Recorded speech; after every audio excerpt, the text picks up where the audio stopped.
Pagkaya pay Manasi mo pagkaya pay Hanjo sen Pagkaya pay Ano mga on hantang sita ba? Kiri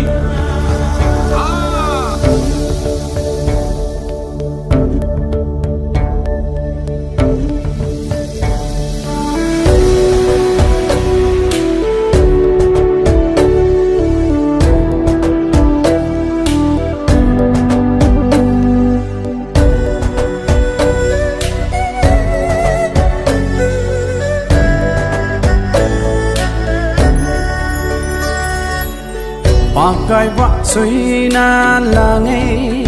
kahin ko sungin sa zintangi sa inye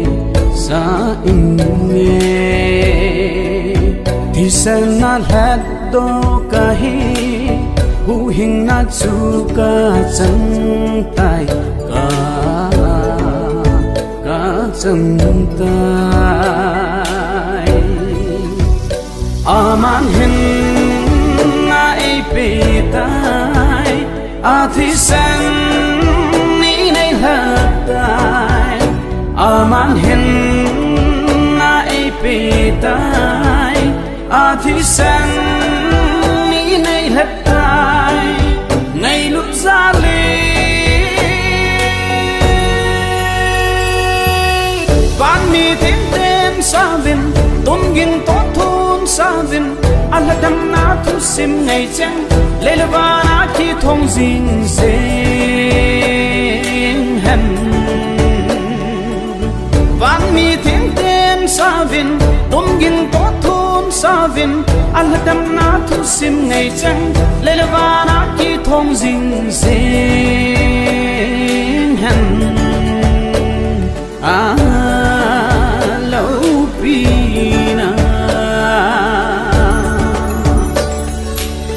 Thật đâm na chú tun cả chân tay Hallelujah tin sa dinh ta nghe sa inge Ngày lúc na chú cả chân tay lâu pi na chú cả chân tay ngày lúc in Aman hin na ipitai Ati sen ni nay hatai Aman hin na ipitai Ati sen ni nay hatai Ngay lúc ra lì Van mi thêm thêm sa vin Tôn gin tốt thôn sa vin Alla đam na thu sim ngày chăng Lê lê va na khi thông dinh dinh hèn Van mi thêm thêm sa vin Tôn gin tốt thôn sa vin Alla đam na thu sim ngày chăng Lê lê va na khi thông dinh dinh hèn lâu pina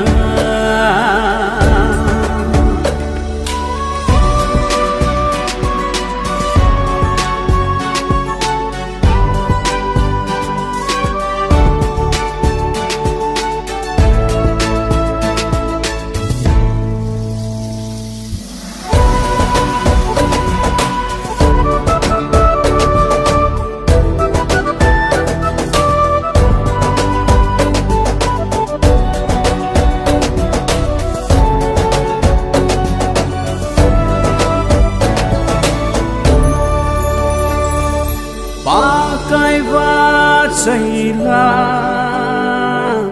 ôi dinh dinh ta nghe sang nghe va chạy la gai hình khô sông nhiên ôi dinh nghe van mi thêm thêm sa vin tôn gin tốt thôn sa vin Alla đam na thu sim ngày chăng Lê lê va na khi thông dinh dinh hèn Van mi thêm thêm sa vin tum gin to thun savin al dam na thu sim nei chang le lwana ki thong jing se